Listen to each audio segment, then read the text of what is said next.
Assalamualaikum warahmatullahi wabarakatuh. Kami dari kelompok 7 akan mempresentasikan tentang manajemen mutu. Nah, anggota yang berada di kelompok 7 yaitu Astia Rizka Alifah, Nuraini Fitria Sinulinga, Ralisa Putri Sinur yaitu saya sendiri, Rumintang Oktaviani Sibarani, dan Wariyu.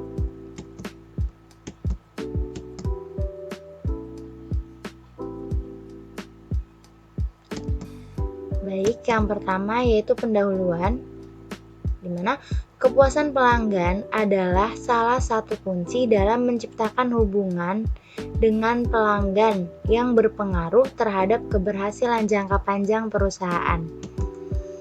Tingkat kepuasan pelanggan tergantung pada mutu produk dan jasa. Jadi, pelanggan akan merasa puas jika produk atau jasa yang dia dapat itu memiliki mutu yang baik. Cara memuaskan pelanggan yaitu yang pertama, memiliki produk yang bermutu atau quality produk. Yang kedua, biaya yang lebih rendah atau lower cost. Dan yang ketiga, tepat waktu atau on time delivery. Pengertian mutu, menurut American Society for Quality Control atau ASQC, mutu adalah totalitas bentuk dan karakteristik barang atau jasa yang menunjukkan kemampuannya untuk memuaskan kebutuhan-kebutuhan yang tampak jelas maupun yang tersembunyi. Mutu mencakup usaha, memenuhi atau melebihi harapan pelanggan. Mutu mencakup produk, tenaga kerja, proses, dan lingkungan. Mutu merupakan kondisi yang selalu berubah. Oke, selanjutnya mengapa mutu itu penting? Mutu dapat mempengaruhi organisasi atau perusahaan dalam 4 hal. Yang pertama, biaya dan pangsa pasar.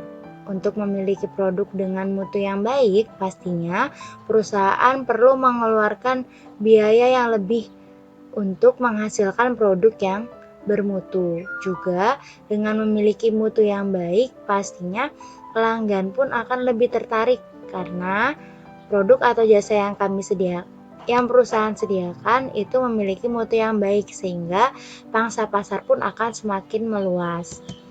Lalu yang kedua, reputasi perusahaan. Dengan produk yang baik, dengan produk dengan mutu yang baik, pastinya reputasi perusahaan pun akan juga meningkat. Lalu yang ketiga, pertanggungjawaban produk. Dengan perusahaan memiliki produk atau jasa yang bermutu yang baik, maka pertanggungjawaban produk pun akan lebih intens. Nah, perusahaan akan lebih bertanggung jawab untuk apa? Untuk mempertahankan mutu yang dimiliki oleh produk yang disediakan atau jasa yang diberikan kepada pelanggan. Lalu yang keempat, implikasi internasional. Dengan memiliki produk dengan mutu yang baik, perusahaan bisa berinteraksi dengan negara-negara yang lain sehingga perusahaan bisa menjadi go internasional. Lalu faktor-faktor yang mempengaruhi mutu. Yang pertama, manajemen. Lalu yang kedua, karyawan. Yang ketiga, desain barang atau jasa. Yang keempat, fasilitas, proses, dan peralatan. Yang kelima, material. Yang keenam, supplier. Selanjutnya, implikasi internasional dari mutu. Malcolm Baldrige National Quality Award untuk meningkatkan mutu dengan kriteria yaitu perbaikan, yang mana dari perbaikan nantinya akan menghasilkan dua, yaitu hasil yang diperoleh dari pasar juga biaya yang dapat ditekan. Untuk hasil yang diperoleh dari pasar itu mencakup perbaikan reputasi, peningkatan volume, dan peningkatan harga. Lalu biaya yang dapat ditekan yaitu peningkatan produktivitas, penurunan biaya, pengerjaan ulang dan sisa material, penurunan biaya garansi, yang mana akhirnya nanti menjadikan peningkatan laba. Oke, selanjutnya ada diagram keterkaitan. Nah, semuanya yang ada di sini itu saling berkaitan antara satu dengan yang lainnya. Nah, kita lihat dari yang paling bawah yang berwarna hijau tua. Di sini ada rencana penerimaan sampel data variabel. Nah, ini berkaitan dengan rencana penerimaan sampel. Nah, yang mana rencana penerimaan sampel ini berkaitan dengan kualitas. Nah, di sini ada yang berwarna ungu, analisis kemampuan proses statistika. Ini berkaitan dengan pengendalian kualitas statistika dan pengendalian kualitas proses statistika. Juga ada yang berwarna biru ini, pengendalian kualitas proses statistika untuk data atribut. Dan juga yang berwarna biru satunya, pengendalian kualitas proses statistika untuk data variabel. Nah, dua ini berkaitan dengan pengendalian kualitas statistika dan pengendalian kualitas proses statistika. Yang mana yang berwarna hijau muda ini juga berkaitan dengan kualitas. Jadi antara satu dengan yang lainnya yang ada dalam diagram ini itu saling berkaitan. Baik, selanjutnya akan dijelaskan oleh Astia. Terima kasih. Selanjutnya, saya akan membahas mengenai pengertian dari manajemen mutu. Manajemen mutu adalah aspek-aspek dari fungsi manajemen secara keseluruhan yang menetapkan dan menjalankan kebijakan mutu suatu perusahaan atau organisasi. Selanjutnya, manajemen mutu juga dapat didefinisikan sebagai sistem manajemen untuk mengawasi semua kegiatan dan tugas dalam suatu organisasi untuk memastikan bahwa produk dan layanan yang ditawarkan serta sarana yang digunakan untuk mencapainya ini bersifat konsisten. Nah, hal ini sangat diperlukan untuk mencapai dan mempertahankan tingkat keinginan yang diinginkan oleh organisasi.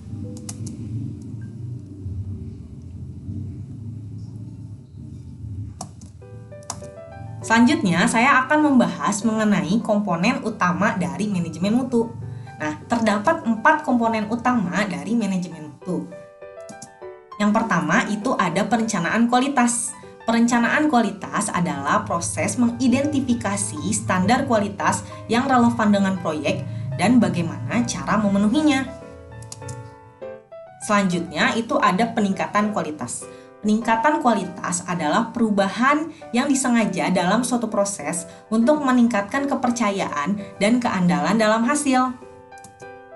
Yang ketiga itu ada kontrol kualitas, yaitu merupakan upaya berkelanjutan yang dilakukan untuk meningkatkan integritas dan keandalan suatu proses untuk mencapai suatu hasil. Yang terakhir ada jaminan kualitas.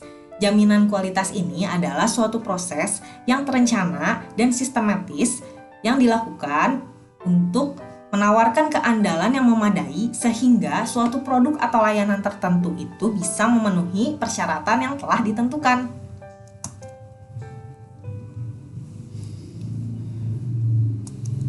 Selanjutnya, saya akan membahas mengenai tujuan dari manajemen mutu. Nah, tujuan manajemen mutu adalah untuk memastikan bahwa semua bagian dalam organisasi bekerja bersama untuk meningkatkan proses, produk, layanan, dan budaya perusahaan untuk mencapai keberhasilan jangka panjang yang berasal dari kepuasan pelanggan. Selanjutnya ada proses dari manajemen mutu. Aktivitas pada proses manajemen mutu dimulai ketika organisasi menetapkan target kualitas yang harus dipenuhi dan yang disepakati dengan pelanggan. Organisasi kemudian mendefinisikan bagaimana target akan diukur. Kemudian, organisasi akan mengambil tindakan yang diperlukan untuk mengukur kualitas. Selanjutnya, organisasi akan mengidentifikasi masalah kualitas yang muncul dan memulai perbaikan. Langkah yang terakhir, organisasi akan melibatkan pelaporan tingkat keseluruhan terhadap kualitas yang dicapai. Selanjutnya itu ada prinsip-prinsip dari manajemen mutu. Yang pertama itu adalah customer focus, yaitu dengan cara memberikan kebutuhan yang melebihi ekspektasi dari pelanggan sehingga tercapainya kepuasan pelanggan dan keberlangsungan hidup perusahaan akan terjamin dalam jangka waktu yang panjang. Selanjutnya itu ada leadership. Leadership itu maksudnya adalah top manajemen yang berperan sebagai pimpinan itu memiliki target yang sesuai dengan sasaran perusahaan. Lalu top manajemen juga membuat sistem standar manajemen perusahaan. Yang ketiga itu ada engagement of people. Ini maksudnya adalah menciptakan atau memberikan nilai lebih kepada customer yang didukung dengan SDM yang kompeten. Yang keempat itu adalah process approach. Maksudnya, sistem manajemen mutu yang diterapkan di perusahaan ini merupakan proses murni yang terjadi di dalam perusahaan tersebut. Tentunya melibatkan pihak-pihak yang terkait. Yang kelima itu adalah improvement. Jadi, melakukan perubahan melalui peningkatan keberlanjutan, baik itu secara internal ataupun eksternal, dengan menyesuaikan perubahan terkini. Sehingga perusahaan itu tidak kalah saing dengan kompetitor yang ada. Yang keenam itu ada evidence-based decision of making. Nah, evidence-based decision making ini maksudnya adalah mengambil keputusan berdasarkan analisa data dan fakta, sehingga keputusan yang diambil ini merupakan keputusan yang tepat sasaran serta keputusan yang produktif. Selanjutnya, yang terakhir itu ada relationship management. Nah, perusahaan untuk mempertahankan kesuksesan itu harus mengelola hubungan yang baik dengan semua pihak-pihak yang berkepentingan.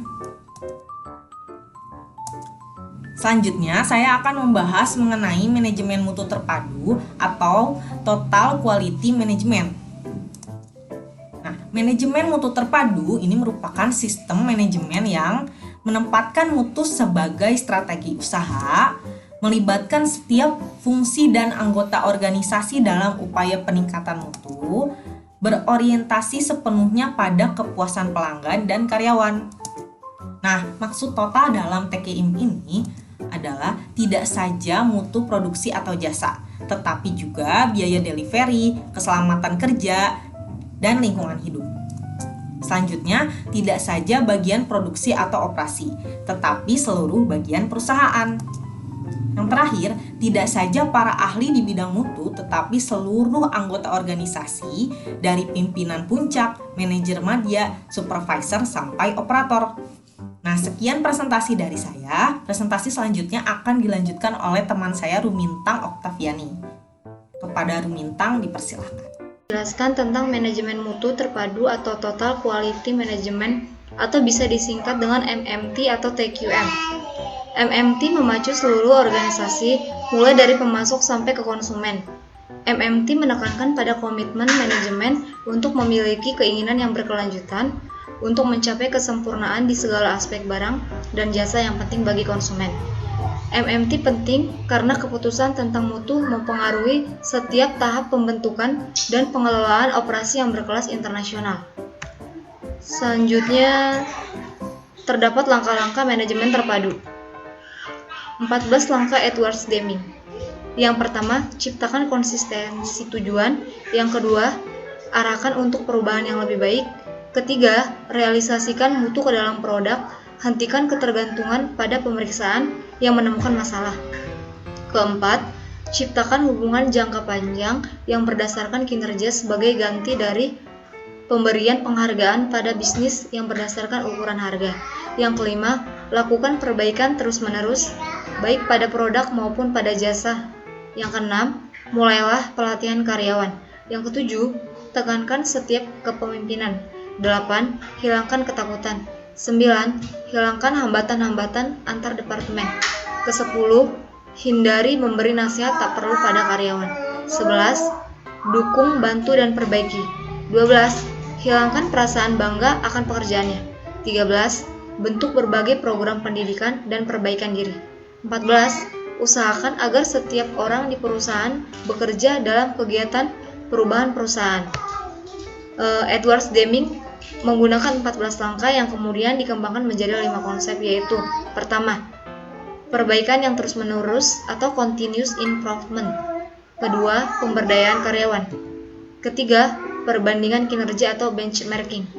Keempat, penyediaan kebutuhan yang tepat pada waktunya atau just in time. Kelima, pengetahuan mengenai peralatan. Selanjutnya, terdapat instrumen dalam manajemen mutu terpadu. Langkah dalam membangun rumah mutu. Yang pertama, menentukan keinginan konsumen. Kedua, mengidentifikasi atribut barang dan jasa. Ketiga, membuat hubungan antara keinginan konsumen dengan cara barang dan jasa memenuhinya. Keempat, mengevaluasi produk saingan. Kelima, mengembangkan spesifikasi kinerja atas cara pemenuhan kebutuhan konsumen. Keenam, menerapkan cara-cara tersebut pada tahapan konversi yang tepat. Selanjutnya, instrumen dalam manajemen mutu terpadu. Metode Taguchi. Terdapat 3 konsep penting. Yang pertama, ada ketegaran mutu atau quality robustness, artinya seragam dan konsisten dalam kondisi manufaktur dan lingkungan yang tidak ideal. Yang kedua, fungsi kehilangan mutu atau quality loss function, yaitu biaya berbanding lurus dengan kerendahnya. Ketiga, spesifikasi target atau target specification, artinya peningkatan mutu berkelanjutan untuk memproduksi sesuai target. Selanjutnya akan dijelaskan oleh Nur Aini. Selanjutnya, saya Nuraini Fitri akan menjelaskan tentang dimensi kualitas untuk industri manufaktur. Dimensi kualitas untuk industri manufaktur yang dijelaskan oleh Garvin tahun 1996 terdiri dari 7 dimensi. Yang pertama yaitu performance, yang kedua reliability, ketiga conformance, keempat durability, kelima serviceability, dan yang keenam estetik, dan yang terakhir yaitu perception. Selain dimensi kualitas untuk manufaktur, terdapat dimensi kualitas pada produk jasa, yaitu communication, credibility, security, knowing the customer, changeableness, reliability, responsiveness, competence, access, dan courtesy. Selanjutnya, biaya kualitas. Biaya kualitas adalah biaya untuk melaksanakan dengan benar sejak awal ditambah dengan biaya disebabkan karena pengendalian mutu yang tidak memadai. Ada 4 kategori utama yang dikaitkan dengan biaya kualitas, yaitu biaya pencegahan, biaya penaksiran, kegagalan internal, dan biaya eksternal. Nilai kualitas. Nilai kualitas adalah indeks penilaian pelanggan yang merupakan harga yang dibayarkan pelanggan atas hasil atau manfaat yang dirasakan karena kualitas produk atau proses sesuai dengan harapannya, menurut Bester pada tahun 1999. Selanjutnya, di sini terdapat bagan biaya kualitas dan nilai kualitas. Selanjutnya akan dijelaskan oleh Waryu. Terima kasih. Di sini saya akan melanjutkan presentasi dari teman saya, yaitu peranan inspeksi. Yaitu inspeksi ialah suatu cara memastikan operasi telah mencapai kualitas yang diharapkan. Inspeksi meliputi pengukuran, perasaan, perabaan, penimbangan, atau pemeriksaan produk dengan tujuan menemukan proses yang buruk sesegera mungkin. Inspeksi hanya berfungsi menemukan kekurangan atau cacat. Inspeksi utamanya berfokus pada 2 masalah besar, yaitu 1. Kapan inspeksi dilakukan, dan 2. Di mana inspeksi dilakukan. Peranan inspeksi. Inspeksi dapat dilakukan pada salah satu titik berikut, yaitu di pabrik pemasakan saat pemasok melakukan proses produksi, saat menerima produk dari pemasok atau supplier, sebelum melakukan proses yang mahal dan tidak dapat dikembalikan, selama tahap-tahap proses produksi, saat produk selesai dibuat.